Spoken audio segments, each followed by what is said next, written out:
cara proses pembuatan kulitnya ya Bu ya? Iya, kulit raksasa.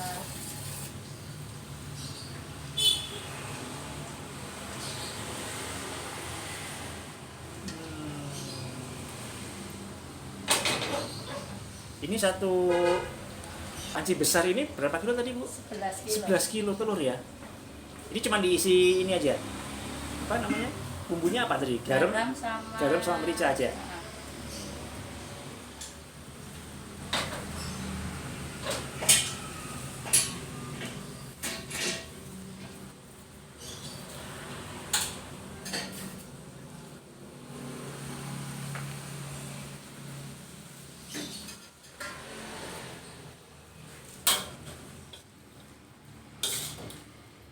Ini lagi masak apa nih Bu? Ini daging buat isian sosis goreng. Daging buat isian sosis gorengnya. Daging ayam. Itu dagingnya ayam apa sapi? Ayam. Oh, daging ayam ya? Iya. Cincang itu berarti. Ini dibumbuin apa aja nih Bu? Bumbunya apa ya ini? Gampang bawang bombay, kasih ketumbar, bawang laos, serai ya. Sekali masak ini berapa banyak nih Bu? Ini Iya. kalau ada ya kadang 6 kilo, kadang 3 kilo. Ini sekali masak ini 3 kilo. 3 kilo ya? Ya. Kukus juga 3 kilo. Oh, kalau yang kukus juga 3 kilo.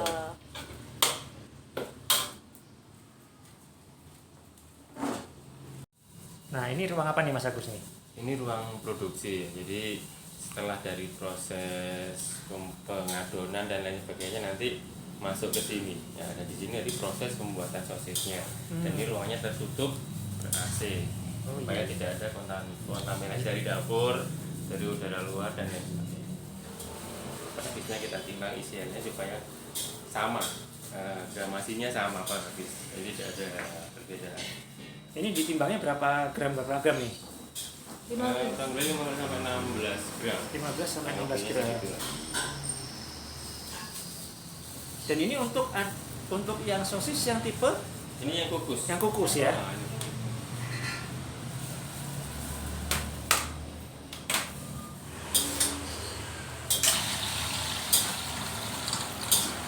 Ini persiapan buat bikin Kulit sosis goreng. kulit sosis goreng ya.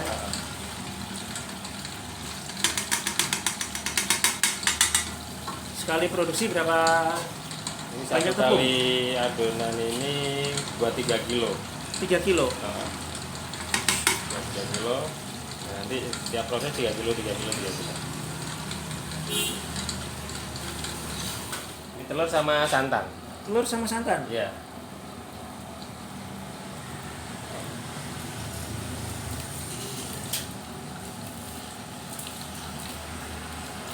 Berapa banyak telur dan berapa banyak santan itu Mas?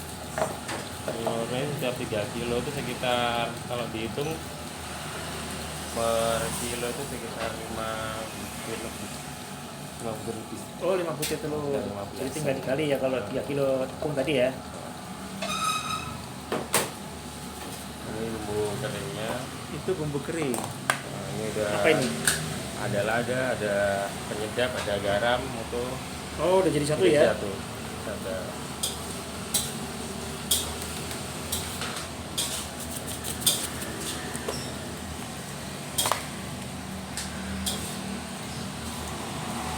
Itu sama juga ya? Sama. Ini satu adonan itu 2 resep. 2 resep itu. Ini udah disiapkan. Udah disiapkan. Jadi dijamin rasanya nggak berubah ya? Iya. Wah, ini lagi ngisi ya. Iya.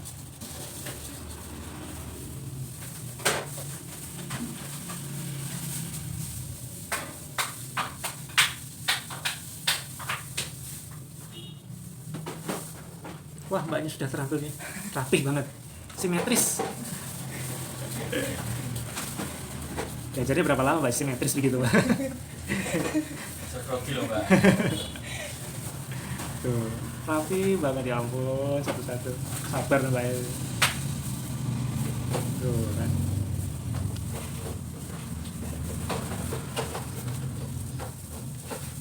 Oke, kemudian lanjut ke proses pengemasan. Pengemasan Jadi, yang untuk di frozen. Oh, Jadi di ini frozen. untuk yang buat olah-olah. Jadi kan kalau yang biasanya sosis dikonsumsi matang atau siap konsumsi, nah kita sediain yang untuk kirim yang luar kota. Jadi kita sediain yang untuk frozen, yang udah beku. ini kalau udah frozen begini kira-kira bisa tahan berapa lama nih? Kalau masih di dalam freezer itu sampai 3 bulan itu masih tahan. Lama kemasannya tidak rusak. Ya. Kemudian untuk kemasan di frozen ini ukuran berapa? Kemasannya ini kalau ukuran kemasannya sekitar 20 30.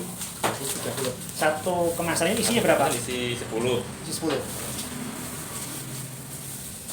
Oh, jadi alat udah habis dimasukin plastik, kemudian masukin alat ini ya? Itu untuk menghisap udaranya supaya adem. Oh. Yang bikin awet kan itu tidak ada udara di dalam kemasan. Oh, ini alat buat vakum ya? Buat vakum sama kecil. Oke.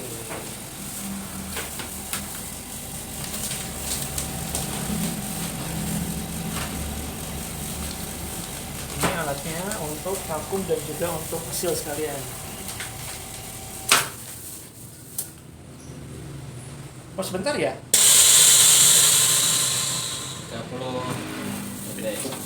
Berapa detik, Mas? 30. Oh, 30 detik. Oh, hasilnya seperti itu. Oke. Wah, keren. Langsung seal, langsung vakum. 30 detik jadi. Iya. Ini taruh sini berarti. Iya. Alat pengukusnya ya? Iya. Ini pakai timer. Pakai timer. Oh, ini timernya. Nah, Berapa menit nih sekali kukus? untuk satu lapis langsing itu 45 menit. 45 menit. Wah, keren. Ini sekali kukus berapa banyak, Mas? 150. 150 piece ya? Nah. Oke, perkenalkan nama saya Agus Supranoto, pemilik dari usaha sosis Solo Pojok Beteng yang beralamat di Jalan Resonite nomor 34, Kelurahan Gajahan, Kecamatan Pasar Kliwon, Kota Surakarta. Jadi nama sosis Solo Pojok Beteng sendiri itu terinspirasi dari lokasi kita buka toko. Tepatnya di Pojok Beteng Keraton Surakarta sisi selatan. Jadi jangan salah, bukan Benteng Trade Center atau mungkin Benteng Fastenburg Kota Surakarta, tapi Benteng sisi selatan Keraton Surakarta. Sosis Solo itu makanan yang istilahnya terbuat dari olahan daging. Kita di sini ada dua versi, jadi ada sosis kukus sama sosis goreng. Nah, yang dua goreng sendiri itu juga ada dua versi, original sama pedas. Sedangkan perbedaannya hanya di kulit dan proses pembuatan isian. Kalau sosis kukus itu bahan luarnya itu kulitnya telur, tidak ada campuran apapun. Sedangkan untuk goreng itu baru tepung sama telur dan bumbu-bumbu lainnya. Untuk isian juga sama-sama daging cincang, hanya beda di proses. Untuk kukus itu prosesnya daging cincang dikasih bumbu, langsung digulung dalam kulit telur, baru dikukus. Sedangkan untuk sosis goreng itu daging cincangnya dimasak dulu, dibumbuin, baru setelah matang dimasukkan ke isian, digulung jadi sosis goreng. Prosesnya seperti itu. Sedangkan untuk bahan pokoknya berarti ya telur, tepung, daging ayam itu pokok, hanya tambahan itu hanya seperti bumbu dapur, serai, salam, laos, itu hanya bumbu pelengkapnya. Jual per piece-nya itu hitungnya 3.500. Kita ada 3 varian, kukus, goreng original sama goreng pedas, itu sama harganya. Sama. Terus untuk packagingnya itu untuk yang siap saji itu ada yang isi 5, ada yang isi 10. Jadi kalau yang isi 5 itu 17,5, yang isi 10 itu 35.000. Yang frozen juga sama. Frozen itu ada isi 10, ada isi 5 juga. Untuk yang isi 10 sama 35.000, tapi untuk yang isi 5 itu lebih mahal. 20.000. Lebih mahal 2.500. 2.500 ya. Ya. Kalau sedikit ya. Bisa kontak ke nomor WA ya ini ya, 0858 2610 8075. Untuk operasional Senin sampai Sabtu itu buka jam 8 sampai jam 5 sore. Untuk hari Minggu itu jam 8 sampai jam 2 siang. Oh, lebih sedikit. Ini jalan tahun ketiga. Jalan tahun ketiga. Benar. Sebenarnya awalnya itu kan kita dari orang tua ya, yang bisnis kuliner udah puluhan tahun. Jadi jualan sayuran, makanan matang lah. Sampai pada tahun 2019 akhir itu ibu udah ngeluh, capek kayaknya mau bangun pagi terus udah nggak kuat, kayaknya ini mau istirahat dulu aja. Akhirnya kita anak-anaknya berembuk gimana nerusin usaha ibu tapi bukan lagi sayuran. Nah, terpikirlah ide ngangkat kita cari makanan yang khas Solo banget tapi kita branding supaya bisa go keluar Solo. Nah, ketemulah akhirnya sosis Solo. Kalau dari background masakan ibu juga udah bisa. Oh gitu. Ibu udah bisa masak, terus tapi kan kita juga perlu belajar lagi. Belajarnya ya kita pertama belajar dari orang-orang yang udah bisa, terus kita coba try and error, kita coba kasih ke tetangga, kita kasih ke orang-orang terdekat dari beberapa percobaan sampai benar-benar ketemu formula yang pas. Waktu awal kita buka itu masa-masa paling berat karena kita buka 1 minggu sebelum pandemi COVID.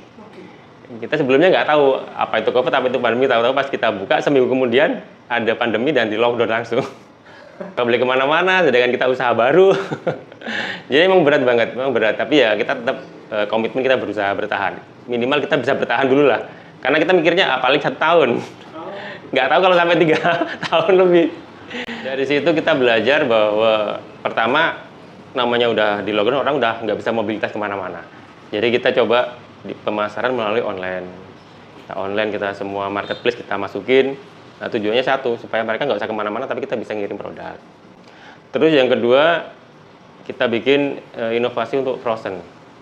Jadi siap saji, kita bikin kemasan frozen supaya nanti bisa dikirim keluar kota. Jadi nggak harus datang ke outlet.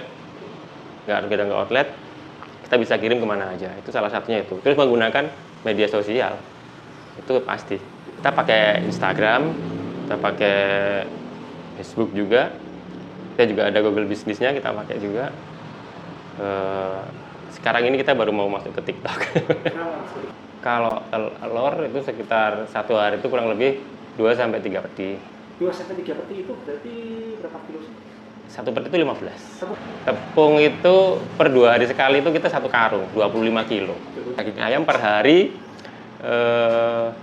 sekitar 18-21 kilo. Kapasitas produk kita itu per hari itu bisa 1.000. 1.000 ya? Bisa.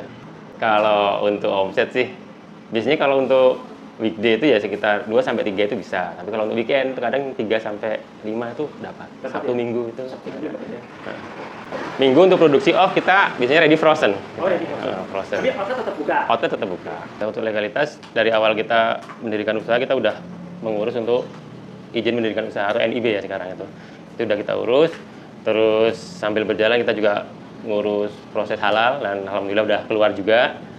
Terus kita sekarang sedang berproses untuk pengurusan izin edar dari BPOM dan ini masih proses. Nah, jangka panjangnya itu kita pengen punya toko oleh-oleh sendiri. Toko oleh sendiri yang ya isinya menjual produk-produk Solo lah. Tapi yang paling besar lagi pengen memberangkatkan orang tua untuk minimal umroh lah, kalau bisa haji. Karena ya dari mereka lah kita punya dua bisnis kayak ini tuh belajar dari mereka. Dari puluhan tahun mereka bekerja di pinggir jalan jualan, kita tahu beratnya mereka bekerja. Orang jalannya seperti apa sih mas? Kerja di pinggir jalan, kadang dikejar-kejar Satpol PP dan lain sebagainya. Nah kita ingin di masa-masa mereka, kita ingin menyenangkan mereka. Makanya kita bikin buat mereka sekarang istirahat, mereka udah ngeluh capek, ya udah istirahat, kita teruskan, nggak usah ngapa-ngapain. Kita yang masih muda-muda ini aja yang bekerja. Itu juga ingin kita buka cabang juga. Tapi sebelum kita buka cabang, kita pengen dulu melengkapi legalitas kita. Setelah legalitas selesai, mungkin kita bisa go lah. Sebenarnya namanya usaha itu sesuatu yang dinamis ya. Jadi yang pertama ya intinya jangan menyerah lah. Jangan menyerah itu ya usaha, jangan berharap selalu berhasil. Kita harus mempunyai plan A, plan B, plan C. Ketika jualannya sepi, kita harus bertahan seperti apa. Ketika omset kita naik, bagaimana kita mengatur keuangan. Karena cobaannya orang jualan, ketika kita punya uang lebih, ini uangnya ini jadi cobaan. Mau dipakai untuk kebutuhan sehari-hari atau kita investasikan untuk usaha kita. Nah itu cobaannya. Jadi kalau saya sendiri sih lebih baik kita investasikan ke usaha. Seperti yang saat ini saya lakukan, omset dari penjualan saya, keuntungannya kita kembalikan ke perusahaan lagi. ya kita nambah alat, kita nambah fasilitas. Yang intinya seperti konsep kita di awal membuka usaha, kita ingin produk bersih, kita ingin produk higienis, kita ingin menyajikan makanan yang sehat. Nah, investasikan ke situ saya investasikan ke situ, dari ruangan dapur yang terpisah, semuanya serba stainless, food grade. Jadi kita berpikirnya apa yang akan kita lakukan untuk usaha kita. Ya. Dengan Ibu siapa nih, Bu? Dengan Ibu Novi. Dari mana Ibu Novi? Dari Jakarta. Oh, dari Jakarta. Ya. Ini beli apa nih, Bu? Beli sosis Solo. Kemarin kebetulan ada acara di kantor PLN Surakarta, itu ada menyajikan Solo, dan saya searching sosis Solo yang paling enak dan ratingnya tertinggi ternyata ada di sosis Solo Pojok Beteng ini. Oh, jadi gitu. saya sama teman saya langsung menuju ke sosis Solo Pojok Beteng untuk cobain, mudah-mudahan sama rasanya sama yang sosis Solo kemarin saya cobain, tapi kelihatannya insya Allah sama dan tidak salah pilih, ratingnya tinggi juga untuk sosis Solo Pojok Beteng ini. Oke, sip kalau gitu. Makasih ya, Bu. Iya, sama-sama. Oke, baik kalau gitu Mas Agus. Ini terima kasih sudah meluangkan waktunya. Boleh diliput usahanya. Sama-sama Mas Agung. Usahanya makin maju, makin berkembang dan bisa inspirasi banyak orang. Amin. Sukses juga buat rekan-rekan yang mau berusaha dan sudah mulai berusaha. Semoga saya juga sukses juga di luar sana. Makasih, Mas. Sama-sama Mas Agung.